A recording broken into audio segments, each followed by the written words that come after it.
Commodore fans, are you ready?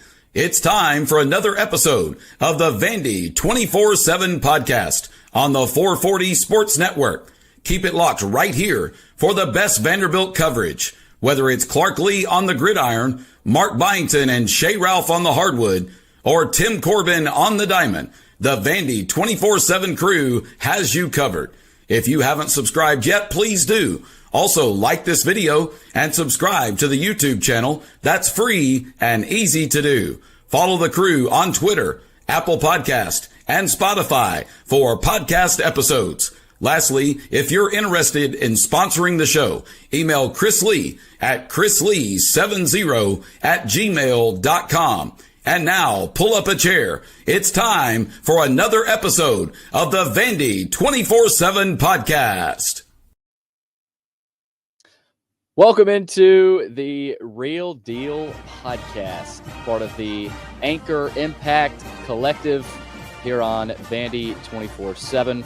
Looking forward to today's episode. We've got Devin McGlockton, Vanderbilt forward, joining the show today, so really looking forward to that. We do have some notes to touch on as we bring you into another show. It's a beautiful Tuesday here in Nashville, March the 25th. Again, it's the Real Deal podcast, your home for Commodore stories, brought to you by Anchor Impact, Vanderbilt's official NIL collective, and of course, everyone here at Vandy 24/7, your home of the Commodores. Every Tuesday, we bring you closer to Vanderbilt athletes, coaches, leaders, and programs, giving you behind-the-scenes access and connectivity to the black and gold. Don't forget to subscribe to this podcast. You can find it, Vandy 24/7 podcast. Just search it on Apple Podcast or Spotify, and all of these Real Deal podcast episodes are under that same podcast feed. So that's all you got to do to go find it. Again, wherever you listen to your podcasts, we're available.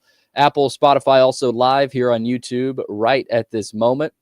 And again, today we're talking with Devin McGlockton, the Vanderbilt forward who averaged 10.3 points per game this season, 8 rebounds, 57% from the field.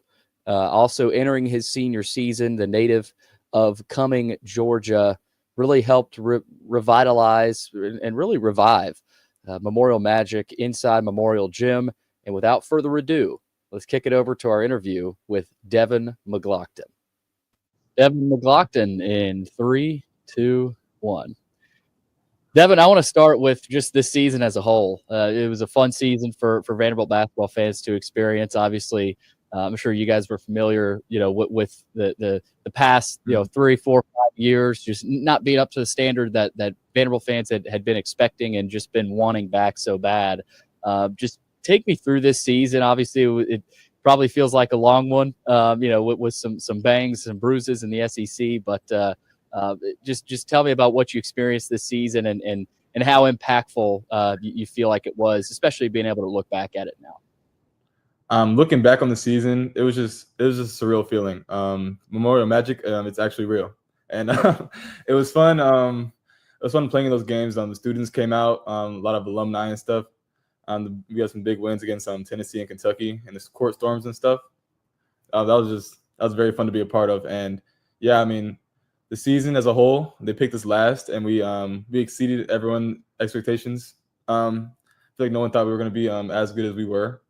But we didn't surpass our expectations. We wanted to advance in the tournament, and we didn't end the season how we wanted to. But just looking back on the season as a whole, though, it was a great season.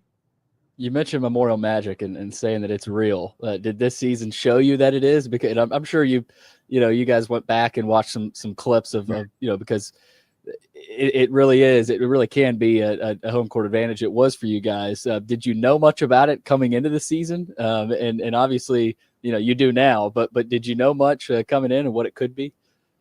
Yeah, I didn't know too much about the Memorial. I mean, I played in Memorial last year actually when I was on BC, and we it was weird with the chairs being on the sideline or the baseline. So it was definitely different. So I was excited to play for Vandy and actually play Memorial every single home game. You came, obviously, you mentioned it, from Boston College, very similar academic profile to Vanderbilt. Was there much of an adjustment? I'm sure academically that there wasn't, but you came to a new city. You're in the South now. You're playing in the SEC, and we'll get into the NCAA tournament experience here in just a second. But I mean, was there much of an adjustment? Just kind of the style, the academic school, and just kind of really more so the physical play in the SEC. Yeah, there was definitely an adjustment.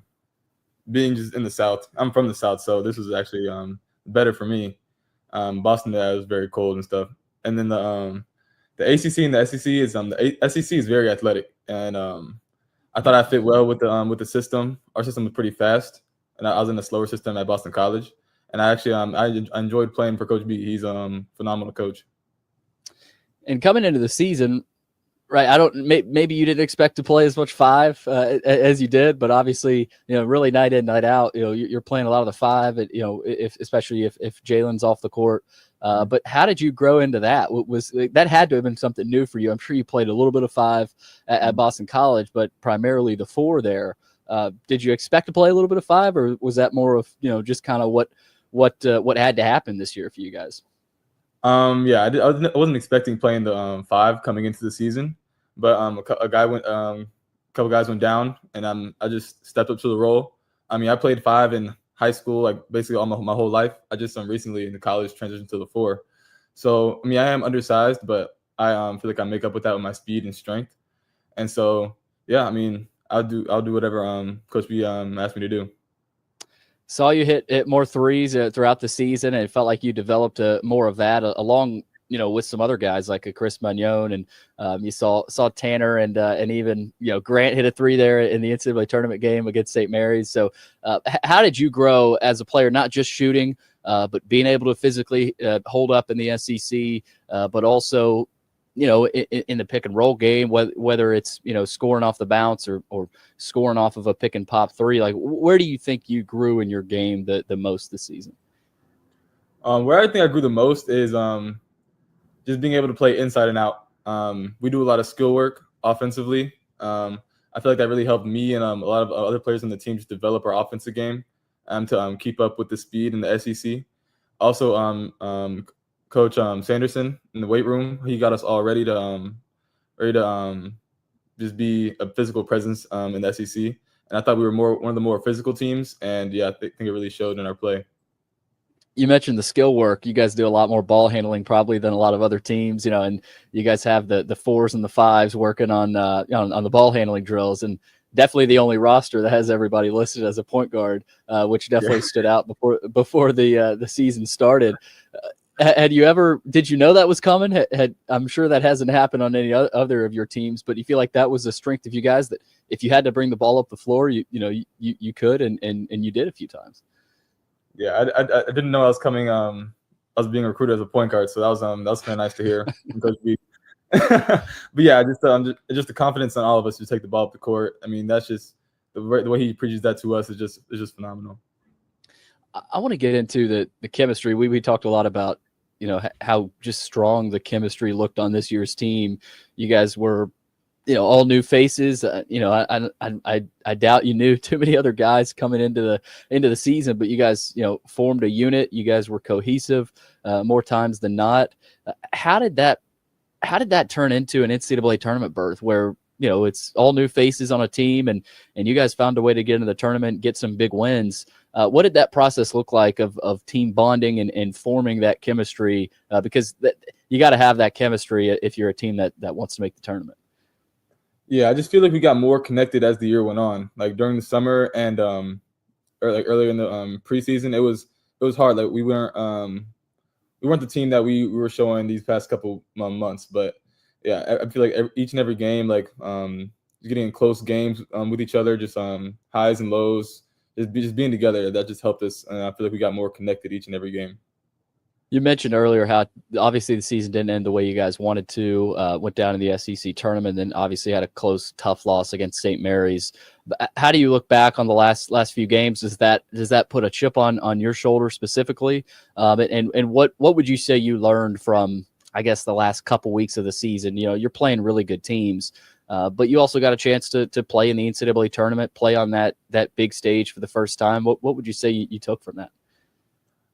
It's just what I took from it is that we have some unfinished business, and next year that we're definitely gonna have a chip on our shoulder for next year, and I feel like that's gonna help fuel us win these battles in the SEC, because every game it can go either way, and you just have to be physical and prepare to take it to the end of it. It's gonna be a hard fought battle. You mentioned Coach B earlier, and what a job he did with you guys. What's your favorite part of Coach Byington? My favorite part of Coach Byington is just the freedom that he gives us. He lets us play our game, and as long as we don't take advantage of our freedom that he gives us, he lets us rock out, and I like that about Coach B. All right, this is the Real Deal Podcast, part of the Anchor Impact interview series here. And again, I really appreciate you taking the time, Devin. What has Anchor Impact meant to you? Obviously, NIL runs college athletics basically right now in the transfer portal, and you're a good example of that, of a guy coming in here and making an impact at Vanderbilt. But just talk a little bit about the support that they've given you and how important they've been.